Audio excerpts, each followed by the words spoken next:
অন্ন সহ ৬ রকম পদের সুস্বাদু ভোগ প্রসাদ, তার স্বাদ অমৃত। নমস্কার, সকলে কেমন আছেন? আশা করি সকলে ভালো আছেন। এন্টারটেন বাংলা চ্যানেলের আরও একটি নতুন ভিডিওতে সকল বন্ধুদের জানাই স্বাগত। বড়দেরকে প্রণাম, ছোটদেরকে অনেক অনেক ভালোবাসা। বন্ধুরা, চলে আসলাম আবার একটা নতুন জায়গা, নতুন ভিডিও, নতুন আশ্রমের সন্ধান নিয়ে। অনেকের কাছেই এখনও অজানা এই আশ্রমের কথা।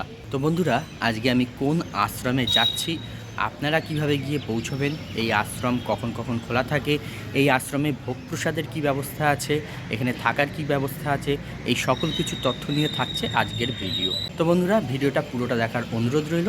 ভিডিওটা দেখে আপনাদের কেমন লাগলো অবশ্যই একটা কমেন্ট করে জানাবেন। ভালো লাগলে অবশ্যই একটা লাইক করবেন, শেয়ার করবেন এবং চ্যানেলে যদি নতুন হয়ে থাকেন তবে অনুরোধ করব চ্যানেলটি সাবস্ক্রাইব করে আমার পাশে থেকে আমায় আশীর্বাদ করবেন। তো চলুন শুরু করা যাক আজকের ভিডিও। আজকের গন্তব্যস্থলে যাওয়ার জন্য আমি উঠে পড়েছি শিয়ালদহ শান্তিপুর লোকালে। আপনারা যদি কেউ বনগাঁর দিক থেকে আসেন তবে বনগাঁ থেকেও শান্তিপুর লোকাল আপনারা পেয়ে যাবেন। এছাড়া বনগাঁ থেকে রানাঘাট এসে রানাঘাট থেকে কিন্তু আপনারা শান্তিপুর লোকাল খুব সহজেই পেয়ে যাবেন। আজকের গন্তব্যস্থলে যাওয়ার জন্য আমি চলে এসেছি বাথনা কৃত্তিবাস স্টেশনে। শিয়ালদহ থেকে শান্তিপুর লোকাল ধরে আপনারা খুব সহজেই চলে আসতে পারবেন এই বাথনা কৃত্তিবাস স্টেশনে। তবে সব কটা শান্তিপুর লোকাল কিন্তু এই বাথনা কৃত্তিবাসে দাঁড়ায় না, আপনারা শান্তিপুর থেকেও কিন্তু আজকের গন্তব্যস্থলে পৌঁছাতে পারেন। তো আমি বাথনা কৃত্তিবাসে নেমেছি। এখন যেদিকে শান্তিপুর চলে যাচ্ছে এদিক থেকেই বেরোবো। বেরিয়ে দেখুন এই সাইডে হচ্ছে টোটো স্ট্যান্ড, এইখান থেকেই টোটোয় উঠবো। এখান থেকে টোটোয় উঠে বলতে হবে ঘোড়ালিয়া গোপাল আশ্রম যাব।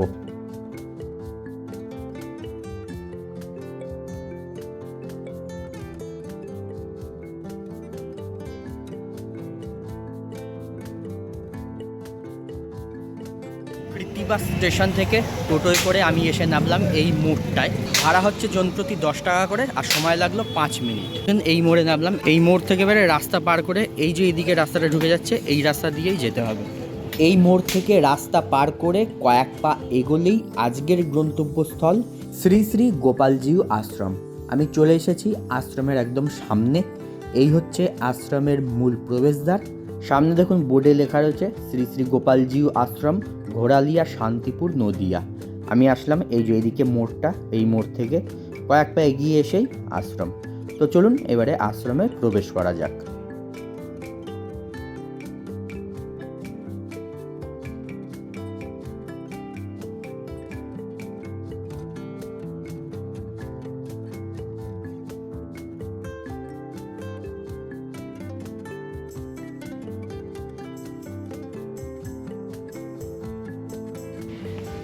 চলে এসেছি আশ্রম প্রাঙ্গণে।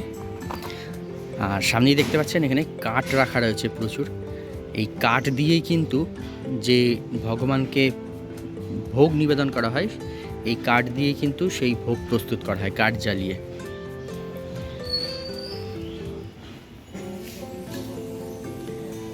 আশ্রম প্রাঙ্গণে ঢুকেই সামনেই একটা তুলসী মঞ্চ পাথর দিয়ে বাঁধানো রয়েছে একদম।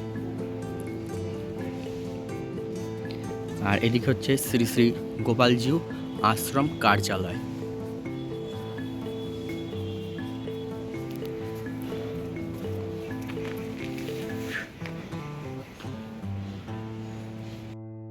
কার্যালয়ের ভেতরটা দেখুন খুব সুন্দরভাবে সাজানো রয়েছে। আর এই যে দেখছেন এইখানে এই যে বয়স্ক যিনি ভদ্রমহিলা রয়েছেন, এনার যে মূর্তি দেখছেন, এই আশ্রমের জায়গাটা এনার ছিল। ইনি এই আশ্রমকে দান করেছে এই জায়গাটা। আর মূর্তিটা এতটাই সুন্দর দেখুন, পুরো মনে হচ্ছে জীবন্ত একটা মূর্তি, মনে হচ্ছে অরিজিনালি একজন কেউ বসে রয়েছেন।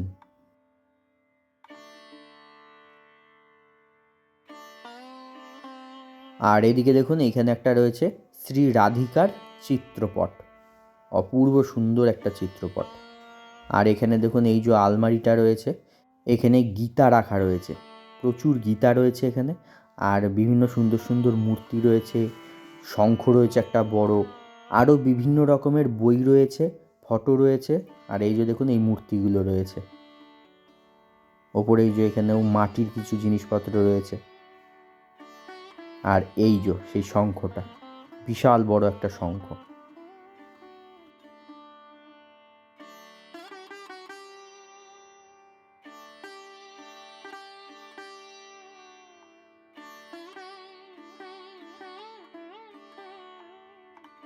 আর এখান থেকেই কিন্তু এই যে ক্যাশ কাউন্টার, এখান থেকেই মালসা ভোগের কুপন পাওয়া যায়। কোনো অনুষ্ঠানের সময় ভগবানকে মালসা ভোগ নিবেদন করা হয়, সেই মালসা ভোগ প্রসাদের কুপন এইখান থেকেই সংগ্রহ করতে হয়।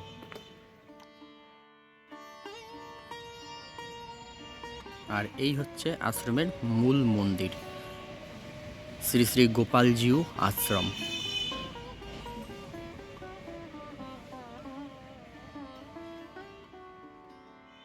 আশ্রম কিন্তু খুব শান্ত, নিরিবিলি, অপূর্ব সুন্দর আশ্রমের যে পরিবেশ। আর খুব পরিষ্কার পরিচ্ছন্ন, আর আশ্রমের ভেতরে কিন্তু প্রচুর গাছপালা রয়েছে। এই হচ্ছে আশ্রমের মূল মন্দির। মূল মন্দিরের বাঁ দিকটায় দেখুন, এখানে রয়েছে এই আশ্রমের যিনি প্রতিষ্ঠাতা শ্রী শ্রী 108 রাধারমন দাস বাবাজি মহারাজ, ওনার সমাধি মন্দির এইটা। আর এখানে দেখুন ওনার একটি মূর্তি করা রয়েছে, আর এদিকে খাট বিছানা সব রাখা রয়েছে। খাটের উপর রাধারমন দাস বাবাজির একটি চিত্রপট রাখা রয়েছে। আর এই যে বিগ্রহটি আছে রাধারমন দাস বাবাজির, এই বিগ্রহর পিছনেও দেখুন রাধারমন দাস বাবাজি মহারাজের বেশ বড় একটি চিত্রপট রাখা রয়েছে। রাধারমন দাস বাবাজি মহারাজের সমাধি মন্দিরের পাশেই এদিকে আরও একটি কক্ষ রয়েছে। এইটি হচ্ছে রাধারমন দাস বাবাজি মহারাজের শিষ্য শ্রী শ্রী 108 কৃষ্ণানন্দ দাস বাবাজি মহারাজ। এই মন্দিরের ভেতরে দেখুন শ্রী শ্রী 108 কৃষ্ণানন্দ দাস বাবাজি মহারাজের দুইটি চিত্রপট রাখা রয়েছে।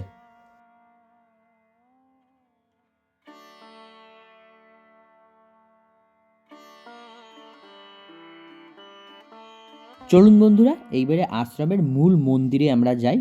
মূল মন্দিরের গর্ভগৃহে ভগবানকে আমরা দর্শন করে নিই।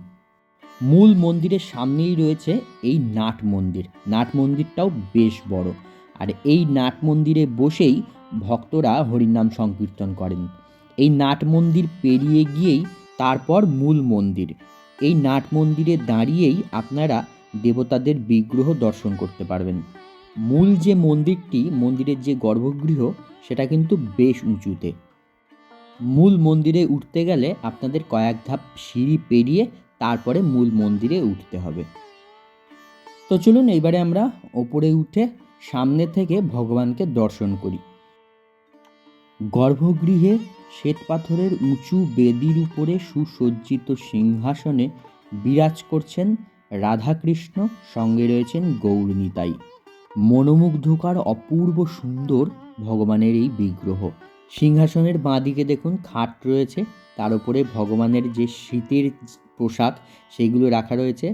আর সিংহাসনের ডান দিকেও দেখুন এখানে ছোট্ট একটা জলচৌকি রয়েছে, সেই জলচৌকির ওপরেও কিন্তু অনেক বিগ্রহ রয়েছে। রাধাকৃষ্ণের বিগ্রহ রয়েছে, বলরাম দেবের বিগ্রহ রয়েছে, গোপালের বিগ্রহ রয়েছে। আর সিংহাসনের ঠিক ডান দিকের এই জায়গায় এখানে দেখুন রয়েছেন শ্রী শ্রী জগন্নাথ দেব।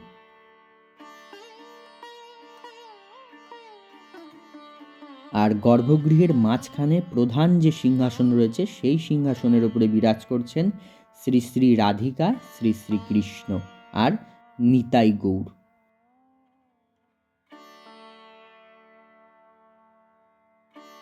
রাধাকৃষ্ণের যে বিগ্রহটি দেখছেন, রাধাকৃষ্ণের বিগ্রহ কিন্তু প্রস্তর তৈরি। আর গৌরনিতাইয়ের যে বিগ্রহ রয়েছে, গৌরনিতাইয়ের বিগ্রহ হচ্ছে দারু বিগ্রহ।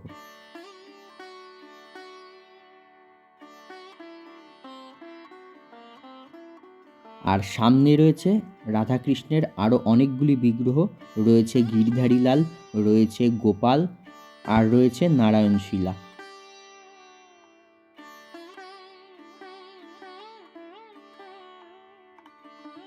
রাধাকৃষ্ণ, গৌরনিতাই, জগন্নাথদেব সহ সকল দেবদেবতার নিত্য পুজো হয় এই মন্দিরে, এবং ভগবানকে প্রতিদিন অন্নভোগ নিবেদন করা হয়, এবং সেই অন্নভোগ প্রসাদ এই আশ্রমে আগত সকল ভক্তবৃন্দ এবং দর্শনার্থীদের মধ্যে বিতরণ করা হয়। তবে ভোগ প্রসাদ নেয়ার জন্য আশ্রমে সকাল 9টার মধ্যে এসে জানিয়ে দিতে হবে। গর্ভগৃহে দেবতাদের দর্শন করে এবারে বাইরে চলে আসলাম। মূল মন্দিরের বাঁ দিকেই দেখুন এইটি হচ্ছে ভাড়ার ঘর, আর এখানে রয়েছে রন্ধনশালা। এই যে দেখছেন এইটি হচ্ছে এই মন্দিরের রন্ধনশালা। ভগবানের যে ভোগ প্রস্তুত করা হয় সেই ভোগ এই রন্ধনশালাই প্রস্তুত করা হয়। তবে এখানে এসে জানতে পারলাম এই যে বর্তমান যে রন্ধনশালা দেখছেন এটা কিন্তু আর থাকবে না, এটা ভেঙে ফেলা হবে, কারণ পাশে একটা নতুন করে বিল্ডিং তৈরি হচ্ছে যেখানে রন্ধনশালা হবে। মন্দিরের পাশ দিয়ে দেখুন এই একটি সিঁড়ি উঠে গেছে ওপরে ওঠার জন্য। ওপরে উঠে গিয়ে এখানে রয়েছে ভক্ত নিবাস, যে ভক্ত নিবাসে এসে আপনারা থাকতে পারেন।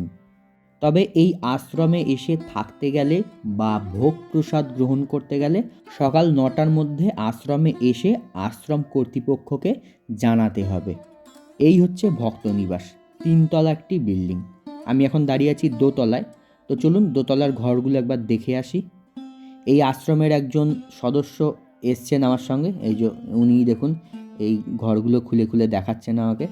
এই যে ঘরে দেখুন 2টো বেড রয়েছে, বিছনা বালিশ চাদর সমস্ত কিছুই রয়েছে, আর পরিষ্কার পরিচ্ছন্ন। তবে এখানে আপনারা এসি পাবেন না, আর অ্যাটাচ বাথরুমও নেই, সাধারণ থাকার মতন ঘর, তবে খুব পরিষ্কার পরিচ্ছন্ন। আর অ্যাটাচ বাথরুম না থাকলেও আপনাদের যে দোতলা থেকে একতলায় যেতে হবে তা নয়, একতলাতেও বাথরুম আছে, দোতলাতেও বাথরুম আছে। ঘরগুলো কিন্তু বেশ বড় আর খোলামেলা, খুব ভালো আলো বাতাস আসে। সবচেয়ে বড় কথা বেশ পরিষ্কার পরিচ্ছন্ন। ঘরগুলোর সামনেই রয়েছে লম্বা খোলা বারান্দা, আর এখানে দেখুন খুব সুন্দর সুন্দর সব চিত্রপট রাখা রয়েছে রাধাকৃষ্ণের। আর এখানে দাঁড়িয়ে সম্পূর্ণ আশ্রম প্রাঙ্গণটা একবার দেখুন কি সুন্দর লাগছে দেখতে।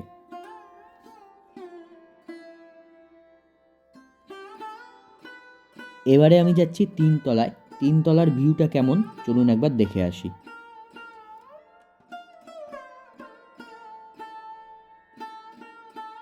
চলে এসেছি 3তলায়। এখানেও দেখুন একটা রুম রয়েছে, তবে এই রুমটা কিন্তু সাধারণ মানুষকে দেয়া হয় না। এটা হচ্ছে এই আশ্রমে যারা পাঠকরা আসেন, যারা নাম সংকীর্তন করেন বা গীতা পাঠ করেন, ভাগবত পাঠ করেন, ওনাদের জন্য এই রুমটা রাখা রয়েছে, ওনাদেরকেই এই রুমটা দেওয়া হয়। আর সামনে এখানে খোলা এরকম জায়গা রয়েছে, এখানে কোনো অনুষ্ঠানের সময় ভক্তদের প্রসাদ বিতরণ করা হয়। এইবারে আমি যাচ্ছি এই বিল্ডিংয়ের একদম টপ ফ্লোরে, অর্থাৎ ছাদে। এই যে দেখুন এই বিল্ডিংয়ের ছাদে আমি চলে এসেছি। ও আচ্ছা, এখান থেকেই গঙ্গা দর্শন করা যায়। আচ্ছা, বাহ, দারুণ তো। এই ছাদে দাঁড়িয়ে দেখুন ওই দূরে গঙ্গা দেখা যাচ্ছে, আর চারিদিকটা কি অপূর্ব সুন্দর লাগছে। বিঘের পর বিঘে বিভিন্ন সবজির চাষ হয়েছে, চারিদিকটা সবুজে সবুজে ঘেরা, কি অসাধারণ সুন্দর লাগছে। আর তার সঙ্গে শুনতেই পাচ্ছেন এই পাখিদের কলরব।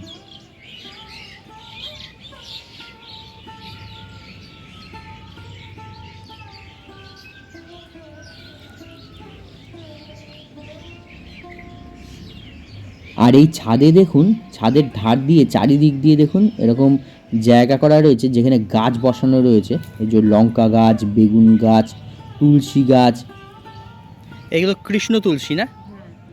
আর এই যে বেগুন গাছ, বেগুন গাছে এই যে দেখুন একটা ছোট্ট বেগুন হয়েছে এখানে। আর লঙ্কা গাছ রয়েছে প্রচুর, এই যে এদিকটায় রয়েছে লঙ্কা গাছ দেখুন, আর প্রচুর লঙ্কা হয়েছে, কালো কালো লঙ্কাগুলো।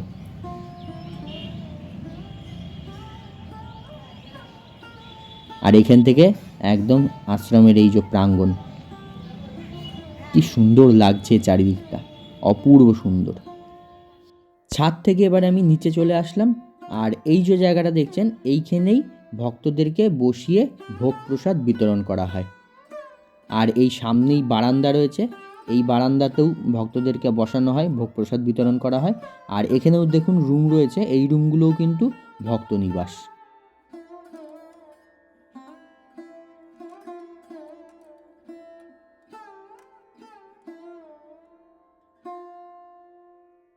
আচ্ছা বন্ধুরা, আমরা এই আশ্রমের একজন সদস্যকে পেয়ে গেছি, তা ওনার কাছ থেকে এই আশ্রম সম্বন্ধে কিছু কথা জেনে নেব। নমস্কার, জয় গোপাল। আচ্ছা, আপনার নামটা একটু বলুন আগে। নিরঞ্জন সরকার। আচ্ছা, এই আশ্রম গড়ে ওঠার যে প্রেক্ষাপট, কিভাবে আশ্রম গড়ে উঠলো সেটা যদি একটু দর্শকদের বলেন। তো এই আশ্রমটা প্রথমে ছিল একটা বুড়িমা ছিল এখানে এই মন্দিরে। আচ্ছা মন্দির ছিল না, তখন একটা ঘর ছিল, টালির ঘর। টালি ঘরের পরে এবার উনি দীর্ঘদিন ধরে ঠাকুর সেবা করে এসছেন, আচ্ছা গোপাল আশ্রম। ঠাকুর সেবা করার পর বাংলাদেশ থেকে ওই যে ওই বাবাজি, আচ্ছা ওদের পাশে সমাধি হয়েছিল, হুম হুম হুম রাধারমণ দাস বাবাজি মহারাজ, আচ্ছা উনি এই দেশে আসলেন। আচ্ছা এসে এই মন্দিরে উঠে অনেকদিন থাকার পরে বলল, বাবা এই মন্দিরটা আমি তো ঠাকুর সেবা দিতে পারি না, হুম আমি সব রকমই চলি। আচ্ছা তা আপনারা যদি শুদ্ধাচারী লোক, আপনারা যদি মনে করেন যে আমরা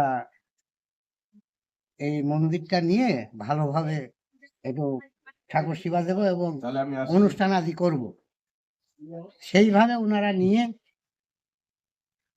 একটা ঘর তুললো থাকার জন্য, ওই পাশে একটা ঘর আচ্ছা তুলে তারপরে আস্তে আস্তে আস্তে আস্তে অনেক শিষ্য সব হতে লাগলো। হুম দিনে দিনে ওনারা এখান থেকে পয়সা করি শিষ্যদের কাছ থেকে নিয়ে ভিক্ষা টিক্ষা করে হুম এই মন্দির গড়ে তুলেছে। আচ্ছা এখন ভালো ভালো অনুষ্ঠান হয় এবং অনেক জায়গার লোকজন আসে। হুম তারা একজন হয়তো বলছে যে আমি একটা ঘর করে দিই, আচ্ছা ওই একজনের ওই ঘরটা করে দিবে। আচ্ছা এই সমাধি মন্দিরটা একজন করে দিল। আচ্ছা এইভাবেই এই আশ্রম এখন চলছে। তাও কত বছর রয়েছে এখানে এই আশ্রম?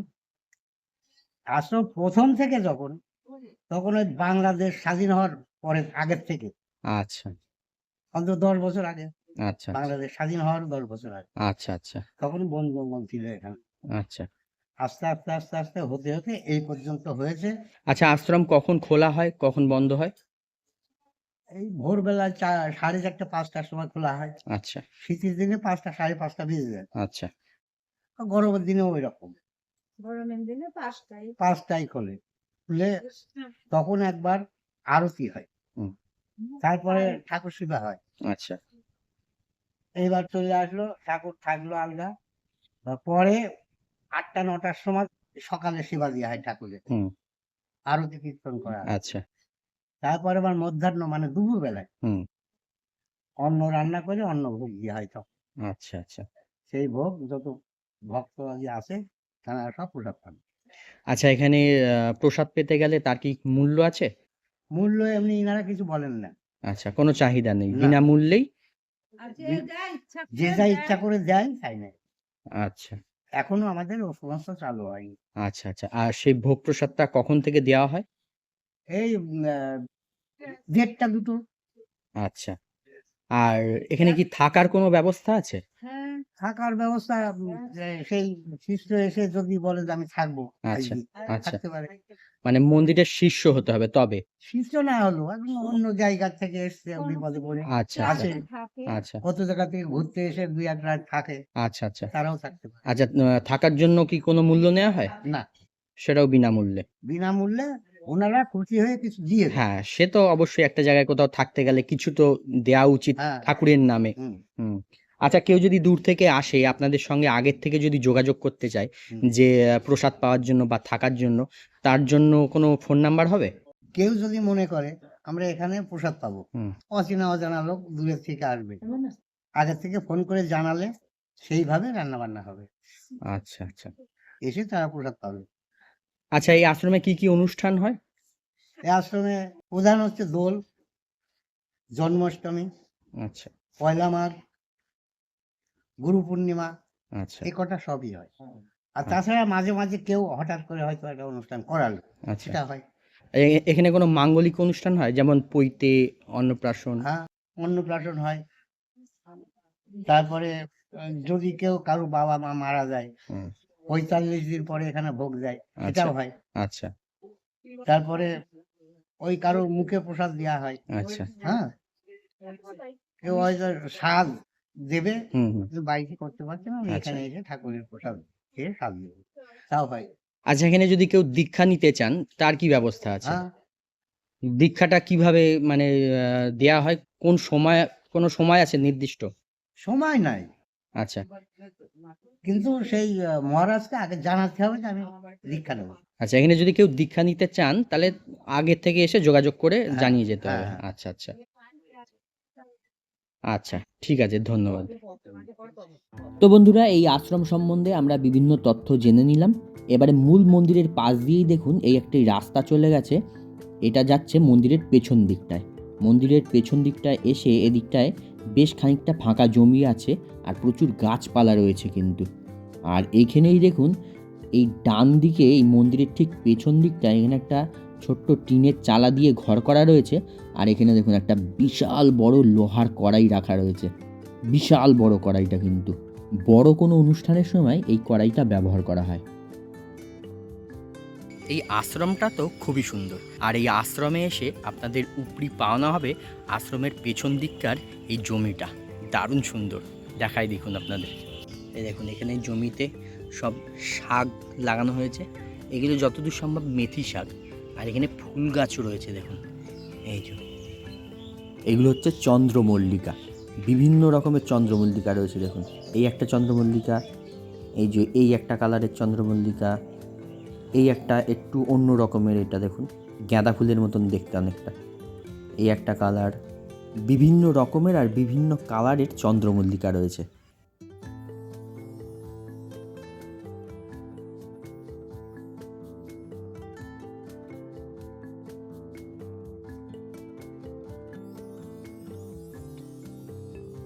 এখানে দেখুন এরকম বড় বড় উনুন রয়েছে, কাঠের উনুন, কাঠ জাল দিয়ে আর কি এখানে রান্না হয়। কোনো অনুষ্ঠানের সময় কিন্তু এই জায়গাতেই রান্না হয়।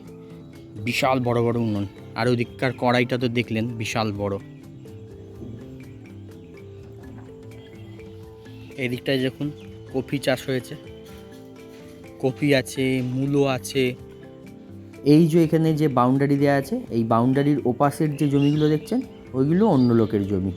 তবে আশ্রমের পেছন দিকটায় এসে এই জমিগুলো কিন্তু দেখতে দারুণ লাগছে। এখানে দেখুন গোলাপ, গোলাপ রয়েছে, এদিকে রয়েছে অপরাজিতা।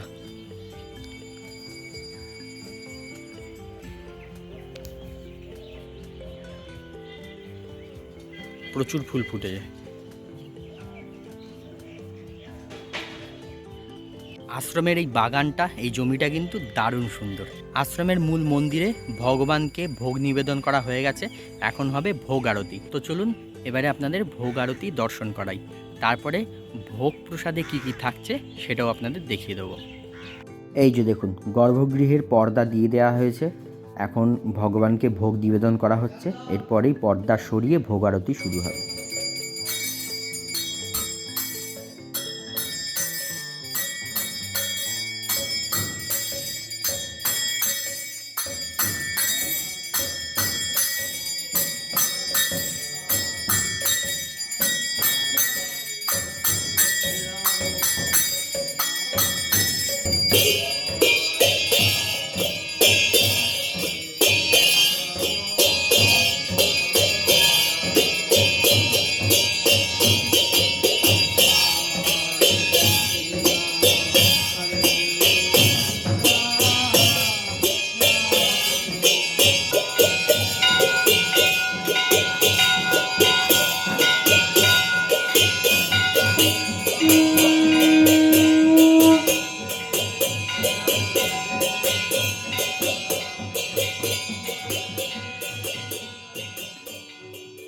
ভগবানের ভোগ নিবেদনের পর ভোগ আরতি শেষে এইবারে আমরা বসে পড়েছি ভোগ প্রসাদ গ্রহণের জন্য। প্রথমেই দেখুন দেয়া হলো অন্ন, তারপর শাক ভাজা, তারপর আলু ভাজা, এরপর দেয়া হলো শিমের পাতুরি, গোটা গোটা শিম দিয়ে সর্ষে আর পোস্ত দিয়ে শিমের পাতুরি, এরপর কচুর মুখির তরকারি, অনেকে গাঠি কচুও বলেন, তারপর সয়াবিনের তরকারি, শেষ পাতে একটি করে মিষ্টি। অন্ন সহ 6 রকম পদের সুস্বাদু ভোগ প্রসাদ, তার স্বাদ অমৃত। প্রসাদ গ্রহণের পর এখন একটা বিশ্রাম কক্ষে আমি বসে আছি, ওনারা আমাকে বসতে বললেন। তো এখানে কিন্তু প্রসাদ আর থাকা এক সম্পূর্ণটাই বিনামূল্যে, তবে যে কোনো আশ্রমিত ভক্তদের দানেই চলে। সেই কারণে আপনারা যদি স্বেচ্ছায় এই আশ্রমের জন্য কিছু দান করতে চান সেটা করতে পারেন। তো বন্ধুরা, এই গোপালজিউ আশ্রমের ভিডিও আপনাদের কেমন লাগলো অবশ্যই কমেন্ট করে জানাবেন। তো তো আজকের মতন ভিডিওটা এখানেই শেষ করছি। দেখা হচ্ছে পরবর্তী নতুন কোনো ভিডিওয়ে। সবাই ভালো থাকবেন, সুস্থ থাকবেন, সাবধানে থাকবেন।